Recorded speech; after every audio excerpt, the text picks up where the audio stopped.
Well, thank you guys for helping me out here in the community garden today. And today we're weeding. And why do we pull up weeds? Because they take out sunlight and water. Yes, they take energy away from the vegetables that we're trying to grow. Thank you so much for helping me out today. You're welcome. Thank you. Weed. Weed. Weed. A really big weed. Weed. Wait! Don't pull that. But isn't that a weed? Maybe, maybe not. It doesn't look like the other weeds.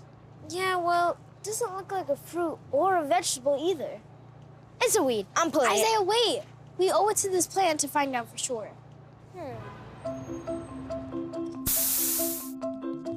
Video call from Ellie and Isaiah.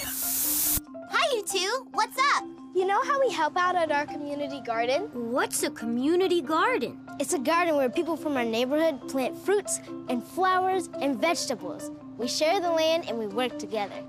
But today, we found a plant that we've never seen before. I think a good book would help you out.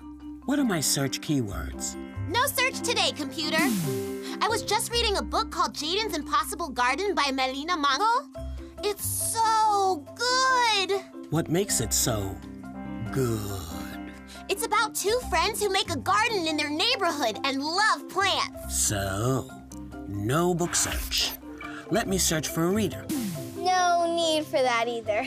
Gardener Ena can read the book for us. We have our book and we have our reader. Well, if you have found a book and a reader, what exactly is my purpose? To tell us about the gardener. Oh. Ena McPherson takes care of the plants and manages 4 gardens in her community. And she's available for book reading assignments. Leo, ready for a book drop delivery? Mo the panda says okay, because he loves fruits and vegetables. And you know who else loves vegetables? Porcupines! I'll bring Polly. Ellie and Isaiah, we're bringing you the book. Thanks. Bye. Don't wait. Hey. Book drop activate when you need a cool ride. Hey. Read a book. Hey. Don't hesitate. Book drop activate. Hey. Tandem bicycle mode activate. Delivery delayed. Your route to the garden is under construction. Oh, no! What are we gonna do? The street is closed. We need to airlift the book. Book drop activate drone mode. Should we sing the activate song? Better make it quick.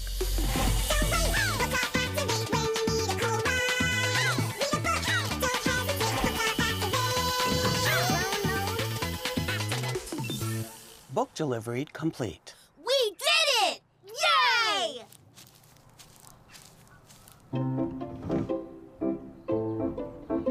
So, you ready for story time, guys? Yep, we are. Yeah. Today we're going to be reading Jayden's Impossible Garden, written by Mélina Mangal and illustrated by Ken Daly. Jayden loved nature. At school, he played outside during recess. On field trips, he pretended to be a scientist, collecting acorns, stones, and twigs. In Jayden's favorite books, kids played in tree houses or climbed rocks. Imagine that. But after school, Jayden had to stay inside.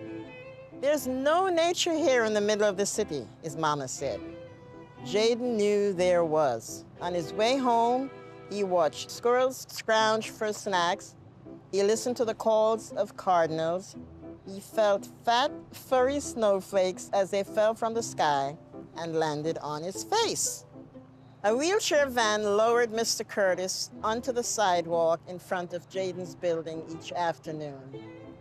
He would inch forward and stop, then look around from the sky to the ground. He'd close his eyes to breathe in the cold, fresh air before wheeling in. Jayden wondered if Mr. Curtis wanted to be outside as much as he did. Every day, Jayden walked home very slowly, so he would get there just as a wheelchair van pulled up. He opened the building door wide and waited as Mr. Curtis wheeled inside. "Thank you, Jayden," said Mr. Curtis. Mr. Curtis was outside one day as Jayden walked up. What are you looking at? Jayden asked. That crocus, Mr. Curtis said. How did it get there? Jayden asked with awe. Magic, Mr. Curtis winked. Spring is here. Jayden smiled, wanting to stay. Then his shoulders slumped. I have to go inside. Mama says there's nothing to do out here. My daughter says that too, Mr. Curtis nodded. But I just want to be out all day. Can I go outside with Mr. Curtis? Jayden asked Mama. He loves nature too. What a kind idea, Mama said. But Jayden, there's no nature here in the middle of the city. From then on, Jayden and Mr. Curtis met every day after school. Mr. Curtis told stories of his childhood adventures in Mississippi, and Jayden shared facts he'd found in animal books. They compared nature collections. They searched for anthills. They built towers from old boxes, stones, and sticks. This is our secret fort, Jayden said. They planted mystery seeds in old containers. This is our magical garden, Mr. Curtis said. One day, Jayden tried to share the secret. Mama, here's a magical secret fort garden I made with Mr. Curtis. These old buckets and boxes, Mama shook her head. Jayden, honey, I'm glad you and Mr. Curtis are enjoying your time together, but there's no nature here in the middle of the city.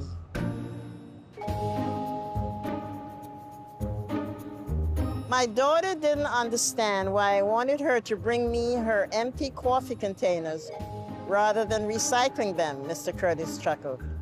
Jayden helped Mr. Curtis decorate the coffee containers. They planted zinnia, marigold, and nasturtium seeds inside of them. Mama said I shouldn't keep trash, Jayden said, smiling. So I told her I was recycling this milk jug. Mr. Curtis helped Jayden cut holes in the middle of the jug and attach a string to the top. They filled it with scarlet runner bean seeds.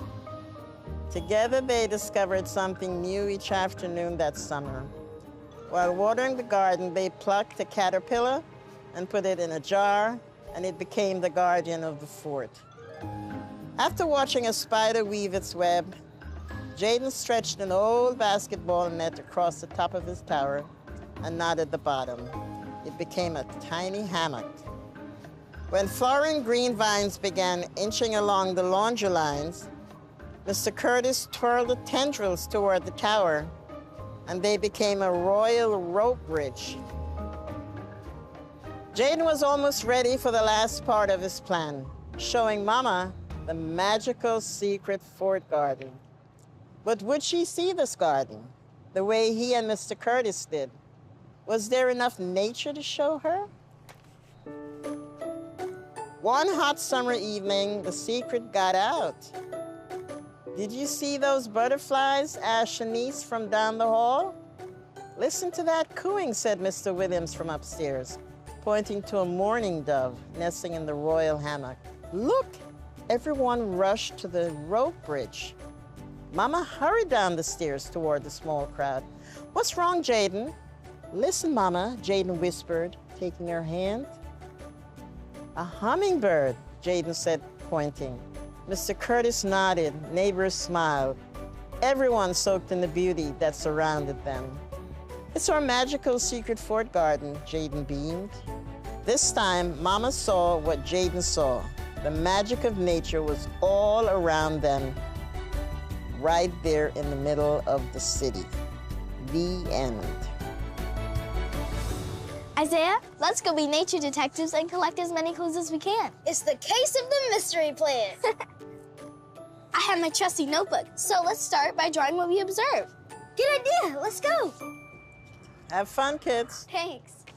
So it's green, has pointy leaves and purple flowers. What other clues can we observe about this plant, Detective Isaiah? Well, Detective Ellie, I don't know what else there is to see about it. Remember in the book, the neighbors used all their senses to observe the garden.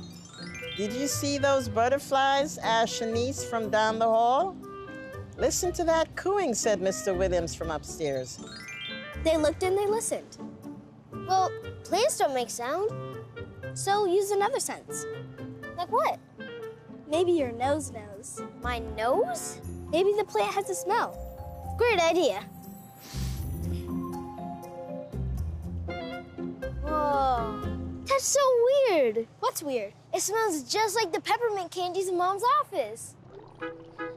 We have new info on the mystery plant. Sounds like good detective work. It smells really good. What does it smell like? Well, it's hard to describe, but it reminds me of peppermint candies. I think I know. Based on your drawing and description, it's wild mint. Mint is a plant that spreads quickly and has a strong scent. It's used in cooking and in lemonade and ice cream. See? I told you we shouldn't have plucked it. What? But you... So let's go pick some of the mint and I'll put it in lemonade for us. Yum! They figured it out, Mo. The book reminded them there's more than one way to notice things. Book returned. Story time. Mission accomplished. Now let's head back to the library.